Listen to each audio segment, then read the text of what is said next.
欢迎来到巴巴娱乐呀频道，请订阅频道，所以大家不要错过当天最热门的新闻。我们今天的时事通讯包括以下内容：诚意的报应，蔡文静的心机，让你好星期六彻底封神。你好星期六这档综艺节目已经播出9个月了，整体来说还是值得一看的。从这些期的节目中可以看到，节目组在请人方面还是相当靠谱的。除了芒果主持的定海神针何炅挑大梁之外，新晋主持人冯喜的表现也是越来越亮眼了。只要是关注这档节目的观众都知道，一开始来了好几位芒果新主持人。其实这种阵势大家也看出来了，就是一个优胜劣汰的选人过程。冯喜能在这样一个激烈的竞争状态下脱颖而出，可见他还是有过人之处的。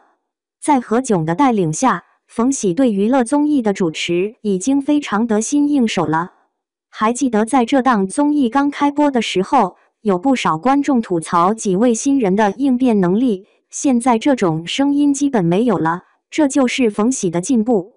除了何炅和冯喜之外，好六街的成员也是经常在变。当然，你要是仔细观察的话，会发现这些嘉宾请的还是相当不错的。咱们就拿这一波的几位来说，哪一个拿出来不是观众的心头所好呢？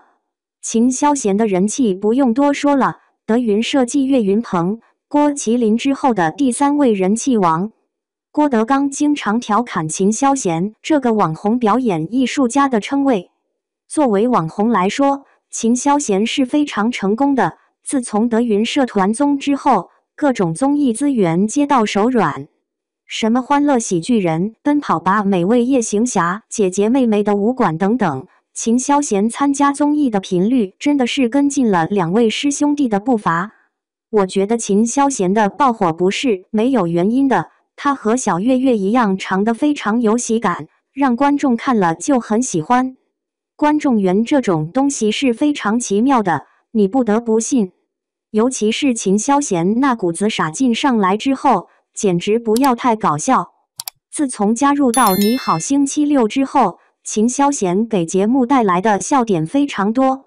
王鹤棣是属于那种非常中二的类型，外放的性格加上他的搞笑天赋，一个人都能逗笑全场。看了王鹤棣之后，我就更感受到了芒果台请人的眼光。一部《苍兰诀》让王鹤棣火得一塌糊涂，你好星期六的热度和收视率也因此而暴涨。谭健次和李雪琴又何尝不是当下深受观众喜欢的流量呢？当这样的几位聚在一起之后，这个阵容绝对是很多观众心中的神仙阵容。单冲着这几个人，我觉得这档综艺就有成为爆款的潜质。当然，在请飞行嘉宾这一块，芒果依然是秉承着一贯的风格。用一句玩笑话来说，那就是谁红跟谁玩。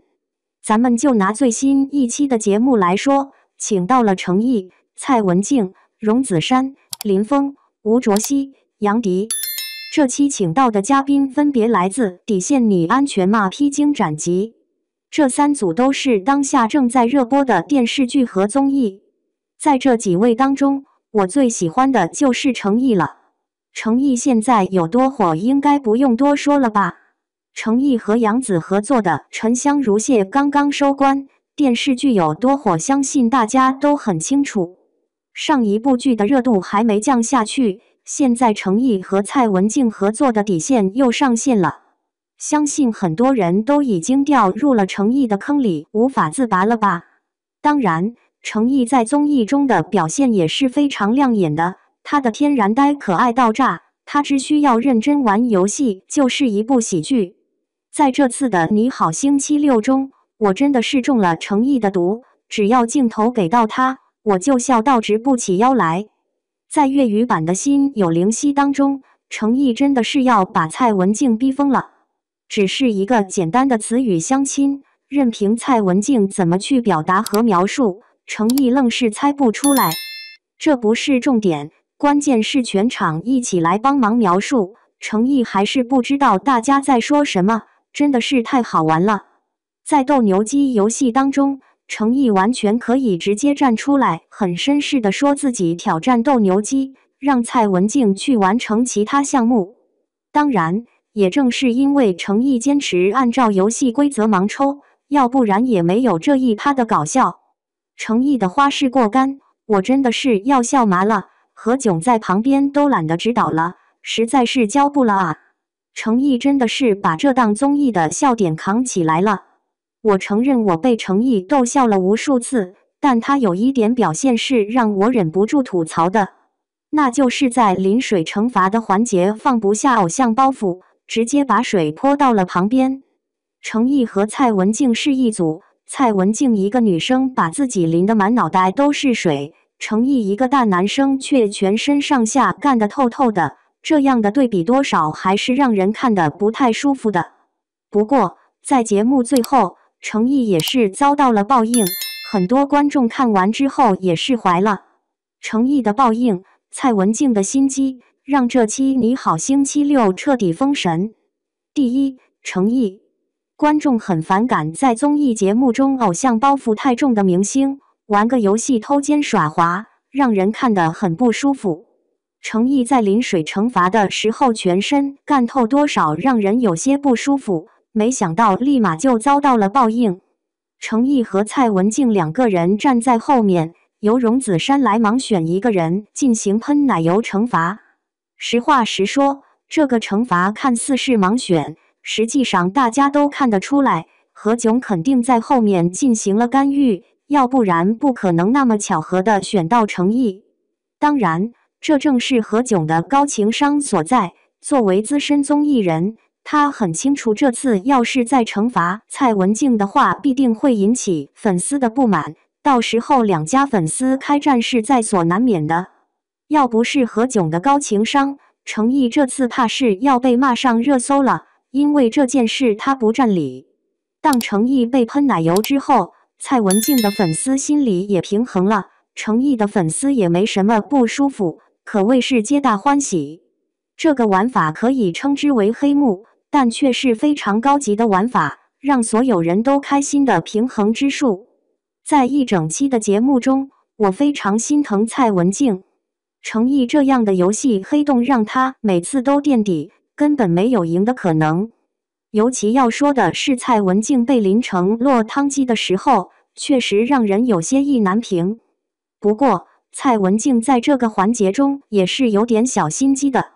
蔡文静在接受惩罚的时候，她没想过全躲开，也没想过全泼在自己脸上，她最初的想法是淋一点意思意思就可以了。正是因为蔡文静有心机，这个游戏才开始变得有趣起来。因为第一次没有掌握好力度和角度，蔡文静被泼了一脸，原本以为她在第二次肯定会直接把水泼到后面或者旁边，没想到第二次她依然选择了用技巧只淋一点点，结果又是搞得一脸狼狈。蔡文静的思想是没有任何问题的，毕竟她也曾是好六团的成员，算是返场的常驻嘉宾。作为常驻嘉宾，在这种有惩罚的游戏环节中，必须要挺身而出，以身作则。试想一下，要是连主人都放不下偶像包袱，玩游戏偷奸耍滑的话，那还指望飞行嘉宾守规则吗？当所有人都用向后泼水的态度来玩的话，那这样的游戏还有什么可看的呢？说的再进一步，嘉宾这样的态度其实是对观众和节目组的不尊重。要是所有人都这样，节目也必将被搞垮。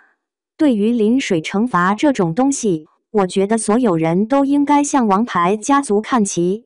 不管是什么时候，沈腾、贾玲、关晓彤、华晨宇四位都无惧惩罚，他们不仅不会想办法逃避惩罚，反而还会想办法在惩罚上制造笑点。作为王牌对王牌的老朋友，综艺界永远不让人反感的综艺咖杨迪的表现不就是这样吗？杨迪不怕惩罚，而且他还要想办法去玩梗。蔡文静淋水把观众的笑点点燃了，杨迪和王鹤棣的互坑则是在这个基础上把整个游戏玩炸了。在整期的节目中，蔡文静的表现都非常亮眼，临水表现更是让人喜欢。看完节目之后，不管是不是蔡文静的粉丝，相信大家都会觉得她有点惨，有些可怜。当然，好人有好报，蔡文静的善良和对待游戏的态度让所有人都很感动，包括节目组和何炅，要不然最后喷奶油的怎么会是程毅呢？当程毅接受奶油惩罚的时候，大家可以看一下旁边的蔡文静有多开心。从蔡文静的表情和动作中可以看得出来，她有一种自己终于翻身的感觉。别看只是一个惩罚环节，足以看出何炅在节目中的重要性。如果最后的惩罚环节要是没有何炅的话，我相信肯定会出现让人意难平的一幕。从快乐大本营到你好星期六，再加上那些何炅主持的综艺，现在终于明白他们为什么离不开何炅了。